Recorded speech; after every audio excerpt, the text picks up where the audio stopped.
Guys இன்றைக்கி வந்து நம்ம எங்கே போகிறோம் அப்படின்னா வந்து நம்ம பையனை சர்வீஸ் விடுறதுக்கு தான் போகிறோம். அண்ட் இதுக்கு முன்னாடி வந்து ஒரு வீடியோ போட்டிருப்பேன். அது வந்து எப்போ போட்டிருப்பேன்னு தெரில. இந்த வீடியோ எப்போ போஸ்ட் பண்ணணும்னு தெரில.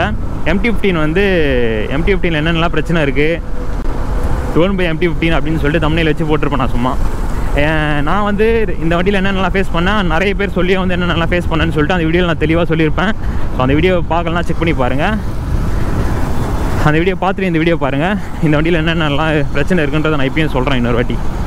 ஃபர்ஸ்ட் ஆஃப் ஆல் வந்து என்ன சொல்லணும்னா, என்னென்னலாம் மாற்றணும்னு முதல்ல நான் மெயினாக சொல்லிடுறேன். செயின் ஸ்ப்ராக்கெட் மாற்றணும், 2 கேபிளும் மாற்றணும், ஆக்சிலேட்டர் கேபிள், கிளச்சு கேபிள் மாற்றணும். அண்ட் அதுக்கப்புறமா வந்து ஃப்ரண்ட்டு பிரேக் பேட் மாற்றணும். மெயினாக வந்து இதுதான் மாற்றணும். வண்டியில் என்னென்ன பிரச்சனை இருக்குன்னா, நான் ஆல்ரெடி சொன்ன மாதிரி தான், அந்த வீடியோ பார்த்தவங்களுக்கு தெரிஞ்சிருக்கும். சவுண்டு வருது ஃப்ரண்ட் பிரேக் பேட்லேருந்து. பிரேக் பேட் மாற்றாதனாலையா இல்லை அந்த கேலிப்பர்லேருந்து வருதான்னு சொல்லிட்டு எனக்கு தெரில. ஒரு மாதிரி சவுண்டு வருது, வைப்ரேட் ஆகிற மாதிரி. அது வந்து எடுத்துகிட்டு போய் ஷோரூமில் கேட்டதுக்கும் ஒன்றும் சொல்கிற மாதிரி தெரில. இந்த வாட்டி சர்வீஸ் விடும் போது தான் பிரேக் பேட் மாற்றிட்டு, ஒரு வேளை அதனால வருதான்னு சொல்லிட்டு டவுட்டு. ஸோ பிரேக் பேட் மாற்றிட்டு அப்படியே அதுவும் கேட்கலான்னு சொல்லிட்டு பிளானு. அண்ட் அதுக்கப்புறமா இந்த சென்சார் இஷ்யூ ஏகப்பட்டது இருக்குது. திருப்பி இந்த வண்டியில் எத்தனை வாட்டி தான் சென்சார் வந்து அந்த இன்ஜின் லைட் எரியும் தெரியுமா, அது எடுத்துகிட்டு போயிட்டு சரி பண்ணிட்டு வருவோன்னு தெரில. வண்டி வாங்கி கிட்டத்தட்ட 5 வாட்டி 6 வாட்டி நான் எடுத்துகிட்டு போயிட்டு வந்துருப்பேன் இங்கே காட்டு பக்கத்துலேயே. இப்போ வந்து நம்ம எங்கே போயிட்டுருக்கோன்னா, இதுதான் ஆவடி தான் போயிட்டுருக்கோம். லாஸ்ட் டைமாக வந்து ஆவடியில் தான் விட்டுருப்போம், எலைட் ஷோரூமில். ஸோ அங்கே தான் இந்த வாட்டியும் போக போகிறோம். அண்ட் இந்த வாட்டி கன்ஃபார்மாக வந்து பயங்கரமாக வைக்க போகுது செலவு, அது மட்டும் நல்லா தெரியுது. ஸோ எவ்வளோ ஆகுதுன்னு சொல்லிட்டு பார்ப்போம். ப்ளஸ் பேக்கில் வந்து இண்டிகேட்டர்ஸும் வந்து காலி, ஒரு சைடு மட்டும் எரிய மாட்டேங்குது. ஸோ அது வந்து அங்கே எப்படின்னு சொல்லிட்டு கேட்கணும், LED என்ன ப்ரைஸ்ன்னு சொல்லிட்டு கேட்டு அது கம்மியாக இருந்தது அப்படின்னா மாற்ற வேண்டியது தான். எப்படியும் பேராக தான் வரும்னு நினைக்கிறேன். ஸோ அது டவுட்டு தான், அது ஆப்ஷனல் தான், மாற்றினா தான் மாற்றுவோம். ஸோ மீதி எல்லாம் மெயின் இதுதான், இதெல்லாம் தான் இப்போ மாற்றி ஆகணும். நிறைய பேர் வந்து என்னமோ நான் MT வந்து இது வந்து என் வண்டி மாதிரி தான், நானும் தான் மெயின்டைன் பண்ணுறேன், நான் தான் வச்சுக்கிறேன், நான் என்னமோ MT வந்து குறை சொல்கிற மாதிரியே கமெண்ட் போட்டுக்கிறானுங்க சில பேர்லாம். லூசு கும்பிட்டிங்களாங்கிறானுங்க. நான் எதுக்கு சொல்கிறேன், என்ன சொல்கிறேனே தெரிய மாட்டேங்குது. ஒரே ஒரு வீடியோ பார்த்துட்டு வந்து வெறும் நான் சொல்கிற குறைய மட்டும் வச்சுக்கினே பேசுகிறானுங்க. நான் தெரியும் உனக்கு MT பற்றி மெயின்டைன் பண்ண தெரில, என்ன வேணால் சொல்லிட்டு கைஸ், என்ன உனக்கு வந்து பேச தெரில, வண்டி வச்சுக்க தெரில, அது சொன்னால் மட்டும்தான் எனக்கு டென்ஷன் ஆகுது. உனக்கு வண்டி மெயின்டைன் பண்ண தெரிலன்ற வார்த்தையை பார்த்தாலே எனக்கு காண்டாகுது. எப்படி பார்த்து வச்சுன்னுக்கிறேன் வண்டியாக நான். இன்னும் இதுவும் சரி, NSம் சரி. வண்டி வாங்கி நான் 4 வருஷம் ஆகுது. என் வண்டி பார்க்க 4 வருஷம் வண்டி மாதிரியே தெரியாது. வண்டியை அப்படி பார்த்து மெயின்டைன் பண்ணி செயின் லூப்லாம் பண்ணி வச்சுருந்தா பார்த்துக்க தெரிலன்னு ஒரே வார்த்தையில் சொல்லி உடச்சிட்றானுங்க. அண்ட் இப்போ வந்து ரீசெண்டாக இன்ஸ்டாகிராமில் ரீல்ஸ் போட்டேன், அந்த MT பிரச்சனைலாம் சொல்லியிருப்பேன்ல. ஸோ அதில் வந்து ஒரு நிமிஷத்துக்கு எடுத்து ரீல்ஸ் போட்டிருந்தேன். அந்த வீடியோ வந்து 145K போயிடுச்சு. அதில் போடுறானுங்க பாருங்கள் கமெண்ட்டு, வண்டியாக திட்டுறானுங்க. எங்கேருந்து தான் வரானுங்கன்னே தெரில. ஒரே ஒரு ரீல்ஸை பார்த்துட்டு உனக்கு மெயின்டைன் பண்ண தெரில, வண்டி ஓட்ட தெரில. நான் என் வண்டியில் இருக்கிற பிரச்சனையை சொன்னால் நான் என்னமோ அவன் வண்டியில் இருக்கிற பிரச்சனையாக சொல்கிற மாதிரி பேசுகிறானுங்க. என்னத்த சொல்கிறது. நான் நிறைய கமெண்ட் என்ன திட்டினா கூட நான் விட்டேன். இந்த மெயின்டைன் பண்ண தெரில, உனக்கு வண்டியை வச்சுக்க தெரிலன்னு சொல்கிற கமெண்ட்டுக்கு மட்டும் தான் ரிப்ளை பண்ணுறேனே. அதுவும் வந்து அவனுக்கு எப்படி பேசுகிறாங்களோ அதுக்கேற்ற மாதிரி தான். அசிங்கமாக பேசினாலும் அசிங்கமாக தான் ரிப்ளை வரும் கண்டிப்பாக, அது எவனாக இருந்தாலும் சரி. ஸோ இப்படி தான் போயிட்டுருக்கு. சில என்ன பண்ணுறது, முட்டா பசங்க இந்த மாதிரி தான் பேசிகிட்டு இருக்கானுங்க. என்ன எதுனே தெரியாமல் கமெண்ட் பண்ணோன்னு பண்ணுறானுங்க. சரி, அவங்களாம் தட்டி விடுங்க. நம்ம போயிட்டு இன்றைக்கி சர்வீஸ் பண்ணோம். 14K தான் ஓடி இருக்குது. அதுக்குள்ளே செயின் ஸ்ப்ராக்கெட் காலி. இதை சொன்னான்னு எனக்கு செயின் ஸ்ப்ராக்கெட் மெயின்டைன் பண்ண தெரிலன்னு வானுங்க. லூப் வச்சு ஓட்டணுண்டா ஒழுங்கா அப்படின்னு வானுங்க. ஆனால் நான் 300 கிலோமீட்டருக்கு வந்து செயின் க்ளீன் பண்ணி, நான் கூட விட்டுருங்களேன், நான் செயின் கூட அவ்வளோ க்ளீன் பண்ண மாட்டேன். ஃபுல்லாக வந்து லைட்டாக தொடச்சி விட்டு லூப் மட்டும் தான் அடிப்பேன். என் தம்பி பொறுமையாக வந்து ப்ரெஷ் வச்சு தேய்ச்சின்னு இருப்பான் 2 மணி நேரமாக. இந்த வண்டி எப்படி போச்சுன்னு தெரியல. என் வண்டி 24,000 ஓடிச்சு. செயின் ஸ்ப்ராக்கெட் இன்னும் ஓடும் 6,000 கிலோ. பட் ஆனால் MTயில் போச்சுன்னு சொன்னான்னு வைங்க, இன்னும் MT வண்டியை நான் எல்லார் வண்டியும் குறை சொல்கிற மாதிரி பேசுவானுங்க. இப்போ தான் புரியுது ஏன் நெகட்டிவிட்டிக்கு வந்து இவ்வளோ பறக்குது வியூஸு லைக்ஸ்லான்னு. இவனுக்கு இந்த மாதிரி கமெண்ட் போடுறத பார்த்தாலே வேண்டுமே MTயை பற்றி தப்பாக சொல்லி போடணும் போல தான் தோணுது எனக்கு. என்ன எதுனே புரிஞ்சிக்காமல் வந்து கமெண்ட் பண்ணுறானுங்க. சரி பார்ப்போம். ஷோரூமில் போயிட்டு நான் வந்து வெடிகாலிலே எடுத்துகிட்டு போகலாம் தான் நினச்சேன். ஐ மீன் ஒரு 7 மணிக்கெலாம் ஷோரூம் திறந்தோன்னே எடுத்துகிட்டு போகலாம் தான் நினச்சேன். பட் ஆனால் வந்து அங்கே எழுதுறவங்க மட்டும் தான் இருப்பாங்க. ஐ மீன் வண்டி வாங்கி வைப்பாங்க, என்னென்னலாம் வந்து சொல்லணும் எழுதி மட்டும் தான் வைப்பாங்க. ஒரு 10 மணிக்கு இப்போ நான் டைம் வந்து ஒரு 11 o'clock கிட்ட ஆக போகுது. ஏன் அவ்வளோ லேட்டாக போகிறோன்னா உள்ளே வந்து மெக்கானிக்கலாக இருப்பாங்க, அவங்ககிட்டே சொல்லலாம் இந்த மாதிரிலாம் பிரச்சனை இருக்குது வண்டியில், அதனால் பார்த்து பண்ணுங்க அப்படின்னு சொல்லிட்டு. ஸோ அதனால தான் கொஞ்சம் லேட்டாக போகிறேன். எப்படியும் வண்டி நீ கொடுக்க மாட்டாங்கன்னு நினைக்கிறேன், கன்ஃபார்ம் ஒரு 2 நாளாச்சும் ஆகுவாங்க. இப்போ பார்ப்போம் எப்படின்னு சொல்லிட்டு. சரி ஓகே கிஸ், நான் வந்து ஷோரூம் போயிட்டு கண்டினியூ பண்ணுறேன்.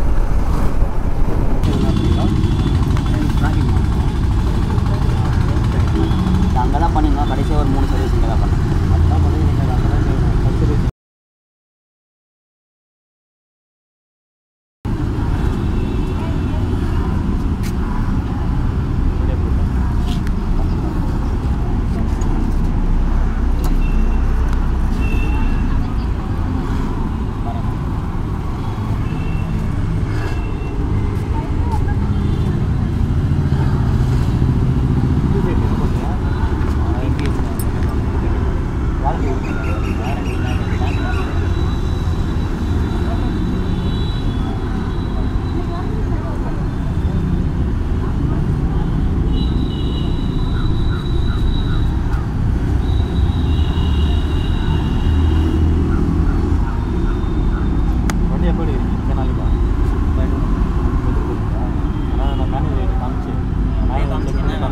ஒரு ஸ்க்ராட்ச் கூட ஆகாது பார்க்குறேன். எல்லாமே ஓகே. நான் அதனால தான் உங்களுக்கு ஒரு வீடியோ சரி பாருங்கள் எடுத்துருக்கீங்களா கரெக்டாக. நான் நம்பர் தரேன், எனக்கு கால் பண்ணுங்கள். நான் மேனேஜர்கிட்ட சொல்லிவிட்டு நான் அதை பார்த்துட்டு நான் உங்களுக்கு அப்டேட் பண்ணுறேன். நாளைக்கா வண்டி போட்டுனேங்கண்ணா, நான் மண்டே விட்டேன். கேமராவில் பார்த்துட்டு மேனேஜர் மேலே ஆள் இருக்காங்க, இப்பயே பார்த்துட்டு அவங்க நாளைக்கு தான் வருவாங்க, நீங்கள் வரல. அவங்க பார்த்துட்டு ஸோ அவங்க எங்களுக்கு சொல்லணும். எடுத்த உடனே நாங்கள் போக முடியாது மேலே, நாங்கள் மேனேஜர் அப்டேட் பண்ணுவோம். மேனேஜர் அவங்களுக்கு அப்டேட் பண்ணுவாங்க, செக் பண்ணி பார்த்துட்டு சொல்லுவாங்க. இப்போ நீங்கள் சொல்லியிருக்கீங்களா ஓகே கேமரா நான் பார்த்துட்டேன்னா இல்லை நீங்கள் இந்த வீடியோ நான் மேனேஜர் ஃபார்வர்ட் பண்ணுவேன். மணி நம்பர் சொல்லுவாங்க, மறுபடியும் நான் வரலாம். நீங்கள் வர தேவையில்ல, அவங்களுக்கு ஃபோன் பண்ணியே சொல்லிடுவேன் சொன்னாங்க. செக் பண்ணி பார்த்துட்டு இங்கே ஆயிருந்ததுன்னா ஆமாம் இங்கே தான் ஆயிருக்கு, ஷீல்டு எவ்வளோ வரும்னு கேட்டேன். கேட்டுட்டு ஸ்பேர் இருந்ததுன்னா வர சொல்லுவேன். சப்போஸ் ஸ்பேர் இருந்தால் ஸ்பேர் ஆர்டர் பண்ணி வர வச்சு நான் உங்களுக்கு இன்ஃபார்ம் பண்ணால் நீங்கள் வந்து மாற்றிக்கிட்டு அவ்வளோதான்.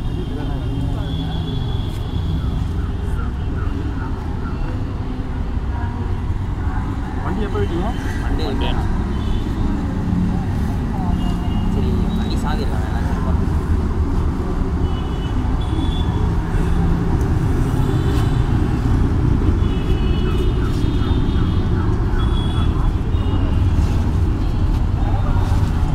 தேங்க்யூ மாதிரி உள்ள அடிப்பட்டு வர்றா என்ன இதே மாதிரி திருப்பி இதுக்கு வேறு செலவு பண்ணணும். திருப்பி 500 வாங்கிடலாம். ஸோ டோட்டலாக வந்து எவ்வளோ ஆச்சுன்னா 8099. என்னென்னன்றது வந்து சொல்கிறேன். இது என்னது இன்ஜின் ஆயில் நினைக்கிறேன், அது ஒரு 530. அப்புறமா வந்து ஆயில் கிளீனர் ஒரு 247. பிரேக் பேட் செட்டு 435 போட்டிருக்காங்க, அது என்னன்னு சொல்லிட்டு தெரியல செட்னா. அப்புறமா செயின் ஸ்ப்ராக்கெட்டு 2464 அப்புறம் கிளச்சு கேபிள் 180. த்ராட்டில் கேபிள் வந்து 495. அது வந்து செட்டாக வரும் போல் அந்த முறுக்கிறதோடு சேர்த்து. அப்புறமா வந்து ஏதோ நட்டு யூ ஃப்ளான்ஸ் போட்டிருக்காங்கன்னு தெரில. அப்புறம் டேம்பர் ஒரு 150, பேரிங் வந்து ஒரு 170, அப்புறம் டஸ்ட்டு கவர் ஒரு 18, இன்சுலேட்டரு. அப்புறமா வந்து எலமெண்ட் அஸ்ஸு ஏர் கிளீனர் நினைக்கிறேன். அப்புறம் வந்து ப்ளக் ஸ்பார்க் ப்ளக்கு, இது எதுக்கு மாற்றினாங்கன்னு சொல்லிட்டு எனக்கு இன்னி வரையும் தெரில. அப்புறமா வந்து கார்பன் கிளீனர் ஏதோ 163. அப்புறமா வந்து பெய்ட் சர்வீஸ் இன்க்ளூடிங் வாஷிங் 590 இதுதான் சர்வீஸ் சார்ஜு. அப்புறமா வந்து கன்சியூமபிள் சார்ஜஸ்ஸு ஒரு 177. அதுக்கப்புறம் இங்கே வந்து தனித்தனியாக லேபர் போட்டிருக்காங்க. பிரேக் பேட் மாற்றினதுக்கு 277 ரூபா லேபரு. வீட்டாண்டெலாம் மொத்தமாகவே மாற்றிடலாம் அதுக்கே. செயின் ஸ்ப்ராக்கெட்டுக்கு 500 ரூபா லேபரு. கிளச்சு கேபிளுக்கு 348 ரூபா லேபரு. த்ராட்டில் கேபிளுக்கும் 348. அப்புறமா வந்து இன்ஜெக்டர் க்ளீன் பண்ணுறதுக்கு 365. மொத்தமாக 8099 ரூபா கொடுத்ததுக்கு ஸ்க்ராட்ச் வாங்கி வந்தது தான் மிச்சம்.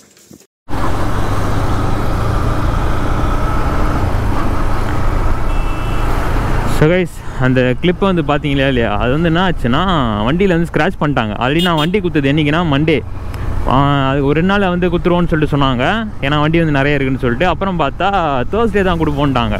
தேர்ஸ்டேவும் வந்து காலைல நாங்கள் தான் ஃபோன் பண்ணி கேட்டதுக்கு ஃப்ரைடே தான் கிடைக்கும்னாங்க. அதெல்லாம் வேலைக்காவது எத்தனை நாள் வந்து ஷோரூமில் நிற்கும், அதனால் வந்து வெளியே எங்கேயும் போக முடியலன்னு சொல்லிட்டு சொன்னதுக்கப்புறமா தேர்ஸ்டே தான் கொடுக்குறேன்னு சொல்லிட்டு சொன்னாங்க. போயிட்டு பார்த்தா வண்டியில் ஸ்க்ராட்சு.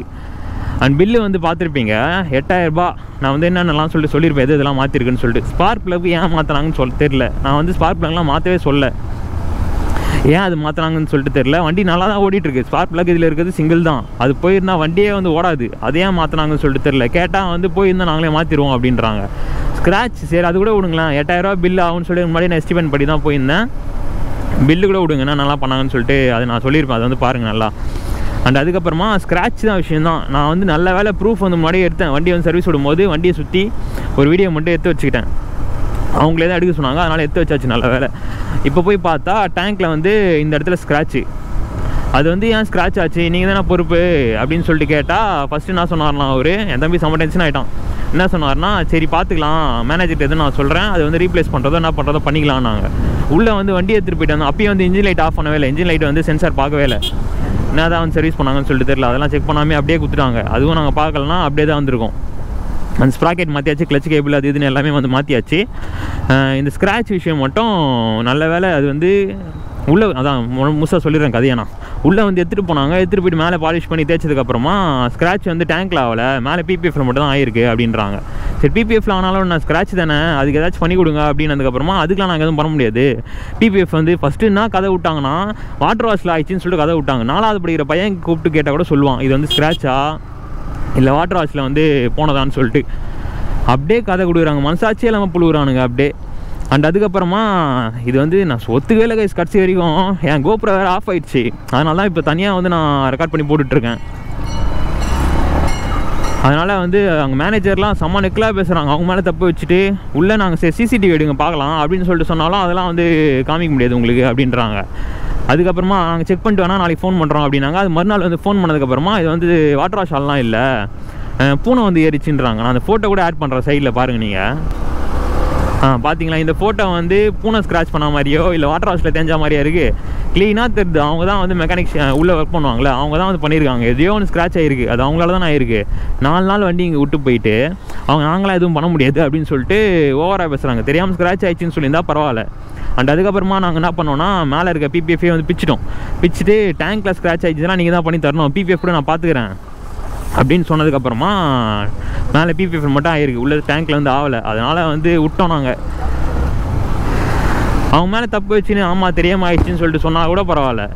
அவங்க மேலே தப்பு வச்சுன்னு பூனை ஆள் ஆயிடுச்சு, வாட்டர் வாஷ் ஆள் ஆயிடுச்சின்னு சொல்லிட்டு சொல்கிறாங்க. இல்லாத கதெல்லாம் விட்றாங்க. பிபிஎஃப் வண்டியே வந்து நாங்கள் எடுக்கிறதில்ல. அப்புறம் முதல்ல நாங்கள் என்ன சொன்னோன்னா, வாட்டர் வாஷே முதல்ல பண்ணாதீங்க.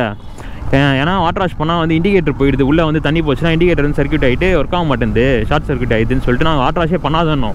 அதேமாதிரி வாட்டர் வாஷ் பண்ணது அவங்க சரி விடுங்க, அவங்க வந்து இன்ஜின்லாம் வந்து மாற்றுவாங்க, இன்ஜின் ஆயிலெலாம் மாற்றுவாங்க. ஸோ ஃபுல்லாக வந்து ஆயில் லீக்காக இருக்கவே வாட்டர் வாஷ் பண்ணுவாங்கன்னு வச்சுக்கலாம். பட் ஆனால் ஒத்துக்கணும்ல அவங்க பண்ணுற தப்ப.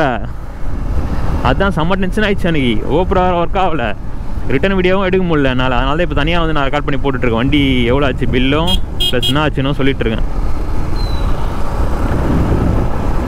உள்ளே போயிட்டு ரொம்ப நேரமாக ஆளே காணும். என்னான்னு பார்த்தா இந்த கதை தான் பேசிகிட்டு இருப்பாங்க போலன்னா வந்து போய் சொல்லலாம்னு சொல்லிட்டு 2 பேரும் டிஸ்கஸ் பண்ணிட்டு, யார் மேனேஜரும் எங்களை வந்து எழுதுனா தெரியுமா, வண்டியில் வந்து என்னென்னலாம் பிரச்சனை இருக்குன்னு சொல்லிட்டு என்னென்னலாம் மாற்றணும்னு சொல்லிட்டு எழுதுவாங்களே அவங்க 2 பேரும். யோசிக்கிறாங்க. கொஞ்சம் நியாயமாக யோசிக்கலாமா, நியாயமாக போய் சொல்லணும், நம்புற மாதிரியாச்சு. மனசாட்சியே இல்லாமல் வாட்டர் வாஷால் ஸ்க்ராட்ச் ஆகிருக்கு, பூனைக்கிரிச்சின்றானுங்க. என்னத்த சொல்கிறது. வண்டி அங்கே விட்டு போகிறோன்னா அவங்க தான் ரெஸ்பான்சிபிள். ஏன் இந்த ஷோரூமுக்கு எனக்கு மட்டும் செட் ஆக மாட்டேங்குதுனே தெரில.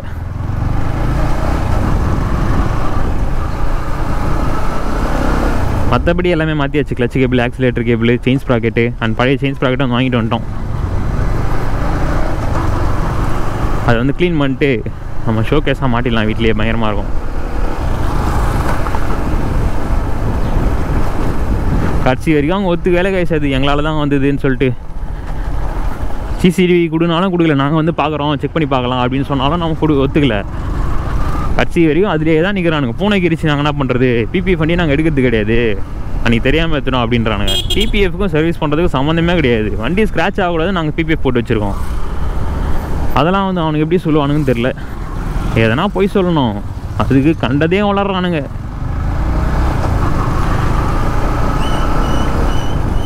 $8000 கொடுத்து ரெடி பண்ணதுக்கு கண்டமேனி புழுவுறானுங்க.